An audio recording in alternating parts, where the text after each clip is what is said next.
नमस्कार मित्रों, आप सभी का स्वागत है मुहूर्त चिंतामणि की इस कक्षा में। मैं आनंद रेग्मी आप सभी का इस कक्षा में स्वागत करता हूँ। हम लोग संस्कार प्रकरण का अध्ययन कर रहे हैं और इस अध्ययन के क्रम में हम लोग 15 श्लोक तक पढ़ चुके हैं। आज हम 16वें श्लोक से स्टार्ट करते हैं। कविज्यास्त चैत्रादि मासेन पौषे जलं पूजयेत् सूतिका मास पुरतौ बुधेन्द्विज्यवारे विरिक्ते तिथौ हि श्रुतिज्यातिदिन्द्वर्क नैऋत्य मैत्रेः। अब इस श्लोक में यह बताया गया है कि जो सूतिका स्त्री होती हैं उनको जल की पूजा कब करनी चाहिए और कब नहीं करनी चाहिए। कविज्यास्त चैत्रादि मासे, कवि अर्थात शुक्र, कवि मतलब शुक्र, ठीक है। इज्य गुरु, शुक्र और गुरु के अस्त के समय में जल की पूजा नहीं करनी चाहिए।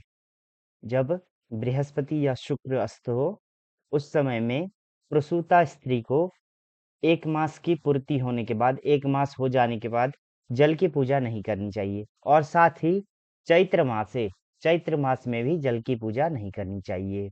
अधिमासे, अधिक मास जो होता है उसमें भी सूतिका स्त्री को जल की पूजा नहीं करनी चाहिए। अधिक मास क्या होता है और न्यून मास अथवा क्षय मास क्या होता है, ये हम लोग पूर्व में पढ़ चुके हैं। अधिक मास वह होता है जिसमें जिस चांद्रमास में सूर्य का एक भी संक्रांति न पड़े, उसको क्या बोलते हैं, अधिक मास बोलते हैं। अधिक मास में भी जल की पूजा नहीं करनी चाहिए। उसी प्रकार से पौष मास में भी जल की पूजा नहीं करनी चाहिए। सूतिका मास पुरतौ जलम न पूजयेत, सूतिका जो स्त्री है उसको मास पुरतौ 1 मास की पूर्ति होने के बाद, बालक अथवा बालिका के पैदा होने के 1 महीने बाद जल की पूजा नहीं करनी चाहिए ऐसे समय में। और साथ ही बुधेन्द्विज्यवारे विरिक्ते तिथौ हि श्रुतिज्यातिदिन्द्वर्क नैऋत्य मैत्रेः, कब करना चाहिए, तो बुध अर्थात बुधवार के दिन में, इंदु सोमवार के दिन में, इज्य बृहस्पतिवार के दिन में। बुधवार में इंदु, सोमवार में इज्य, बृहस्पतिवार के दिन में विरिक्ते तिथौ, रिक्ता तिथि को छोड़कर अर्थात चतुर्थी, नवमी, चतुर्दशी तिथि को छोड़ करके अन्य तिथियों में जब श्रुति श्रवण नक्षत्र हो, इज्य पुष्य नक्षत्र हो, अदिति पुनर्वसु नक्षत्र हो, इंदु मृगशिरा नक्षत्र हो, अर्क हस्त नक्षत्र हो और नैऋत्य मूल नक्षत्र हो और मैत्र अनुराधा नक्षत्र हो, तो ऐसे समय में बुधवार, सोमवार अथवा बृहस्पतिवार के दिन में रिक्ता तिथि को छोड़ करके अन्य तिथियों में जो प्रसूति स्त्री होती है उनको जल पूजन करना चाहिए। पहले के समय में जब 1 मास पूरा हो जाता था तो जो स्त्रियां होती है वह क्या करती थी, जल का पूजन करती थी। जो आसपास अपने कुआं इत्यादि है जहाँ से जल का स्रोत है उसकी पूजा करने के पश्चात ही शुद्ध माना जाता था। तो वही क्या है, सूतिका का जल पूजा मुहूर्त उसी को कहा जाता है। आइए आगे देखते हैं।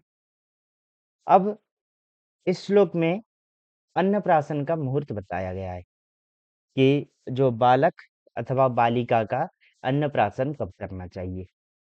रिक्तानन्दाष्टदर्शं हरिदिवसमथो सौरिभौमार्कवाराल लग्नं जन्मर्क्ष लग्नाष्टमगृहलौगं मीनमेषालिकं च हित्वा षष्ठात्समे मास्यत हि मृगदृशां पञ्चमादोजमाशे नक्षत्रैः स्यात् स्थिराख्यैः समृदुलघुचरेर्बालकान्नासनं सत्। रिक्ता, रिक्ता अर्थात चतुर्थी, नवमी, चतुर्दशी। रिक्ता मतलब चतुर्थी, नवमी, चतुर्दशी। नंदा प्रतिपदा, षष्ठी, एकादशी तिथियां। अष्ट अष्टमी तिथि, दर्श अमावस्या तिथि और हरि दिवस मतलब द्वादशी तिथि।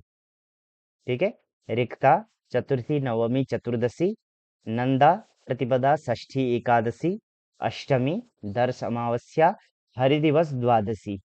इन तिथियों और साथ में ये जो जो भी चीजें यहाँ तक आएंगी उन सबको क्या करना है, छोड़ना है। तो इन तिथियों को क्या कर देना है, छोड़ देना है अन्नप्राशन में। उसके बाद अथा अनंतर इसके बाद में क्या क्या छोड़ना है, तो सौरी शनिवार को छोड़ देना है, भौम मंगलवार भी नहीं होना चाहिए, अर्क रविवार भी नहीं होना चाहिए। इन तीनों वारों को छोड़ देना है। और उसके बाद लग्नम जन्मर्क्ष लग्नाष्टम गृह लवगम मीन मेषालिकम च। जन्मर्क्ष लग्नाष्टम गृह लवगम, जन्मर्क्ष लग्नाष्टम गृह लवगम मीन मेषालिकम च।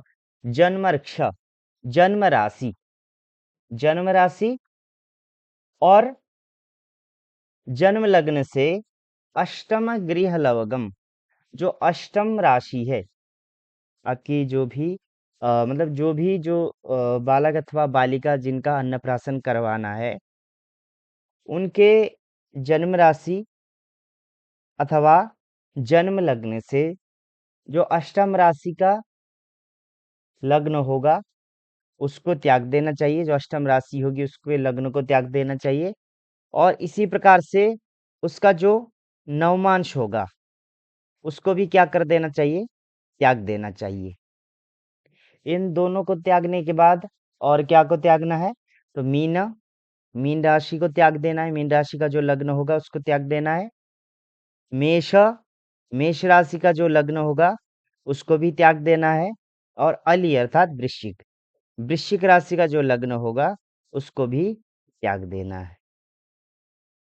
यहाँ पर आके कहते हैं हित्वा, यानी कि इन सब चीजों को छोड़कर, ये जो ऊपर की जो दो लाइन है उन दो लाइनों में कहे हुए चीज, चतुर्थी, नवमी, चतुर्दशी, प्रतिपदा, षष्ठी, एकादशी, अष्टमी, अमावस्या, द्वादशी तिथि, शनिवार, मंगलवार, रविवार, जन्म राशि और जन्म लग्न से जो अष्टम राशि का लग्न अथवा लव अर्थात नवमांश है उसको, मीन राशि को, मेष राशि के लग्न को और अली वृश्चिक राशि के लग्न, इन सबको हितवा यानी कि छोड़ करके, त्याग करके, षष्ठात् समय मास्यतहि मृगदृशाम पंचमादोज मासे नक्षत्रैः स्यात् स्थिराख्यैः समृदु लघुचरेर बालकान्नाशनम सत।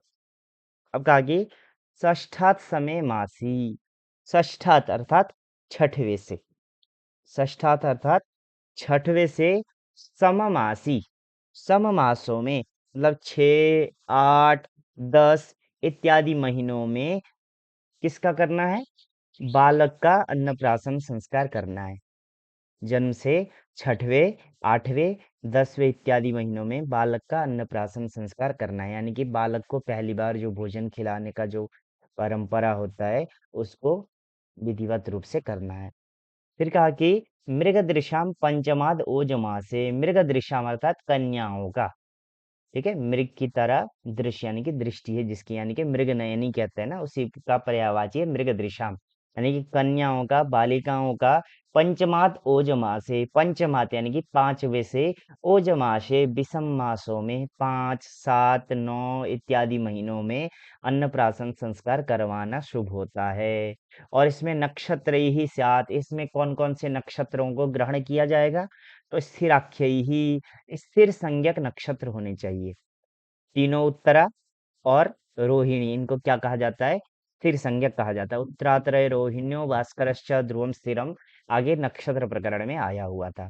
और स मतलब सहित, किसके सहित, तो कहा कि मृदु, मृदु संज्ञक नक्षत्र जो है उनमें भी आप कर सकते हैं। तो मृदु संज्ञक नक्षत्र कौन से, मृगांत, चित्रा, मित्रक्षम, मृदु मैत्रम, भृगुस्तथा, मृगशीरा, रेवती, चित्रा और अनुराधा, इनको भी आप ग्रहण कर सकते हैं। साथ में लघु संज्ञक हस्तास्य पुष्या अभिजीत, क्षिप्रम लघु गुरुस्तथा, हस्त, अश्विनी, पुष्य, अभिजीत, इनमें भी अन्नप्राशन संस्कार किया जा सकता है। साथ ही चर, चर संज्ञक जो है वह क्या है, स्वात्यादित्य श्रुतिस्त्रीणी चंद्रशापी चरम चलम। तो चर संज्ञक जो नक्षत्र है यानी कि स्वाति, पुनर्वसु और श्रवण, धनिष्ठा, विशा, इन नक्षत्रों में बालक अथवा बालिका का अन्नप्राशन संस्कार कर सकते हैं। अन्नासनम शत, अन्न का अशन, अशन मतलब खिलाना, ग्रहण कराना क्या होता है, सत, शुभ होता है। आगे देखते हैं। अब यहाँ पर कुछ चीज कहा कि गर्भाधानान्न प्राशेषु न गुरुसुतयोर बाल्यवार्धेन मौढ़्यम जयहत कालस्य रोधाद हरिगुरुमयनम याम्यम ऊनादिमासाः। याम्यम ऊनादिमासाः। ताकि गर्भाधानान्न प्राशीषु, गर्भाधान से लेकर जो अन्नप्राशन तक का जो समय है उसमें क्या होता है, कंटिन्यू संस्कार होते रहते हैं। तो इसलिए इसमें न गुरु सितयोर बाल्यवार्धेन मौढ़्यम, गुरु सितयो बृहस्पति और शुक्र का जो बाल्यत्व वृद्धत्व या अस्त होने की जो अवस्थाएं होती है उनका ग्रहण नहीं किया जाता है, उनको त्यागना नहीं है। क्योंकि ये जो संस्कार है ये एक फिक्स टाइम पे फिक्स पीरियड में किए जाने वाले संस्कार है। ये समय जाने के बाद में इनको नहीं किया जा सकता। तो इसलिए इसमें इन सब का विचार नहीं किया जाता है। साथ में जो हरिगुरु मयनम, जो सिंह राशि में हरिगुरु अर्थात सिंह राशि में जो बृहस्पति का जो दोष है अथवा अयन का दोष है, याम्यायन वाला, दक्षिणायन वाला, अथवा पूर्ण मास अधिमास न्यून मास अधिमास का जो दोष है, इन सब को भी त्याग नहीं करना चाहिए गर्भाधान से लेके अन्नप्राशन के बीच के संस्कारों में। अब इसके बाद अन्नप्राशन जो संस्कार होता है उसमें कैसी स्थिति होनी चाहिए उसके बारे में इस श्लोक में बताया गया है। केंद्र त्रिकोण सहजेषु शुभैः फसुद्धे लग्ने त्रिलाभ रिपुगैश्य वदन्ति पापैः लग्नाष्ट षष्टरहितं शशिनं प्रशस्तं मैत्रामुपा नील जनुर्वम सच्च केचित्। केंद्र त्रिकोण सहजेषु शुभैः, शुभैः केंद्र त्रिकोण सहजेषु, शुभैः अर्थात शुभ ग्रह, पूर्ण चंद्रमा, शुभ ग्रहों के साथ बैठा हुआ बुध, बृहस्पति और शुक्र, ये कहाँ पर हो, केंद्र त्रिकोण सहजेशु, केंद्र अर्थात 1 4 7 10 इन भावों में हो, त्रिकोण 5 9 इन भावों में हो, सहज तीसरे भावों में शुभ ग्रह बैठे हुए हों।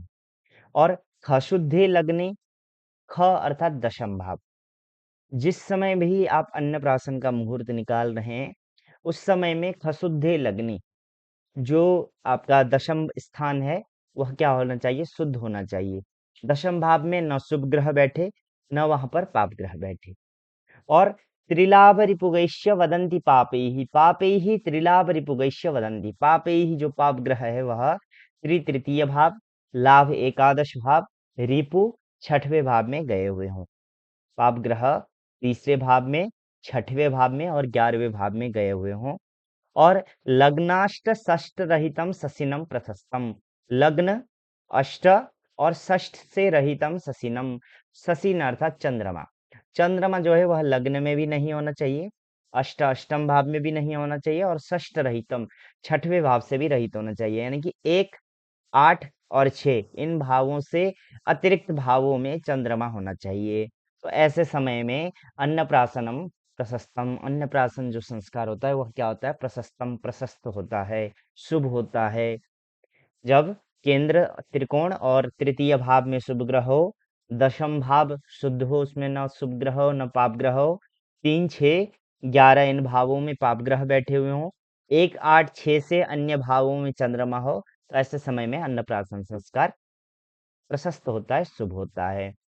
केचित मतलब कुछ जो आचार्य है, एक समुदाय आचार्यों का, वो क्या बोलते हैं कि मैत्राम्बुपा नील जनुर्भम सच्च केचित, मैत्र अर्थात अनुराधा, मैत्र अर्थात अनुराधा, अंबुप अर्थात शतविषा और अनिल मतलब स्वाति और जनुर्भम अर्थात जन्म नक्षत्र, जनुर्भम अर्थात जन्म नक्षत्र, असच्च केचित, असत अर्थात अशुभ, अशुभ होता है कुछ आचार्यों के मत में मैत्र जो है, अनुराधा नक्षत्र, मैत्र मतलब अनुराधा नक्षत्र, अंबुप सतविषा नक्षत्र और अनिल स्वाति नक्षत्र और जन्मभूम अर्थात जन्म नक्षत्र, ये जो है असत्य की चीज, असत अर्थात अशुभ होता है, ऐसा कुछ आचार्य क्या बताते हैं कि उनका प्रमाण इस प्रकार का भी मिलता है।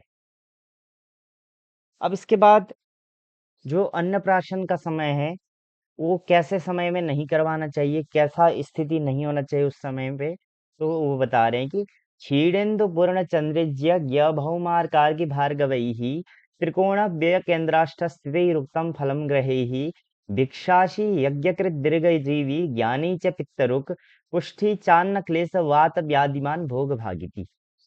पहले हम लोग क्षीणेन्दु, क्षीणेन्दु अर्थात क्षीण इंदु, क्षीण चंद्रमा, पूर्ण चंद्र अर्थात पूर्ण चंद्रमा। क्षीणेन्दु, क्षीण चंद्रमा कब होता है? कृष्ण पक्ष की एकादशी से लेकर शुक्ल पक्ष की पंचमी पर्यंत क्षीण चंद्रमा होता है, और शुक्ल पक्ष की एकादशी से लेके कृष्ण पक्ष की पंचमी तक पूर्ण चंद्रमा होता है। बीच का जो दोनों पक्षों का जो षष्ठी से लेके दशमी का जो भाग होता है वह मध्यम माना जाता है। इज्य अर्थात बृहस्पति, ज्ञ बुध, भौम मंगल, अर्क सूर्य, अर्की शनि, भार्गव शुक्र। ये जो ग्रह है वह त्रिकोण अर्थात 5 और 9, व्यय 12वां भाव, केंद्र 1 4 7 10, अष्ट अष्टम भाव, इनमें स्थित ही, अगर इनमें क्या हो, स्थित हो, ठीक है, तो स्थित ही ग्रही ही फलम उत्तम, इन भावों में स्थित ग्रहों के अनुसार क्या करना चाहिए? फल बताना चाहिए। क्या फल बताना चाहिए?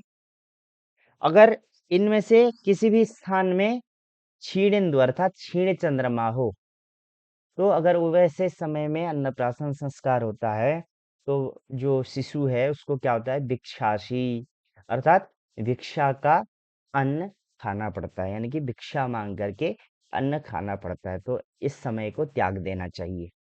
अगर पूर्ण चंद्रमा इन स्थानों में हो, तो वैसे समय में अगर अन्नप्राशन संस्कार होता है, तो यज्ञकृत जो शिशु होता है वह क्या होता है? यज्ञकृत, यज्ञ करने वाला होता है, यज्ञ बड़े बड़े यज्ञों को संपादन करने वाला होता है।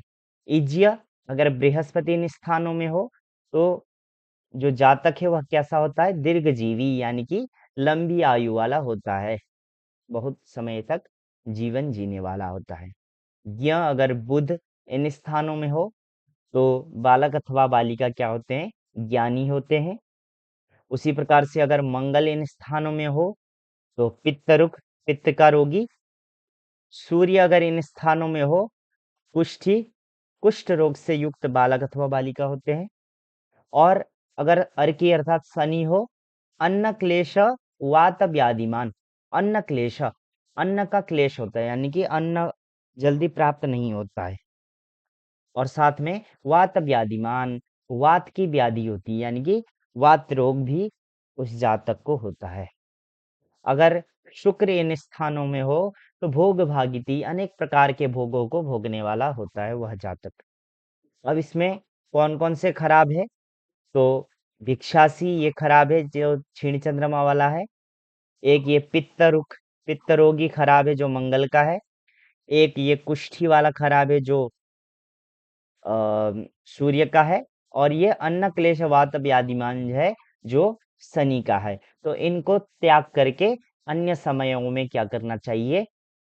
अन्नप्राशन संस्कार करवाना चाहिए। तो आज की कक्षा को यहीं विराम देते हैं, पुनः अगली कक्षा में मिलेंगे। जय श्री राम।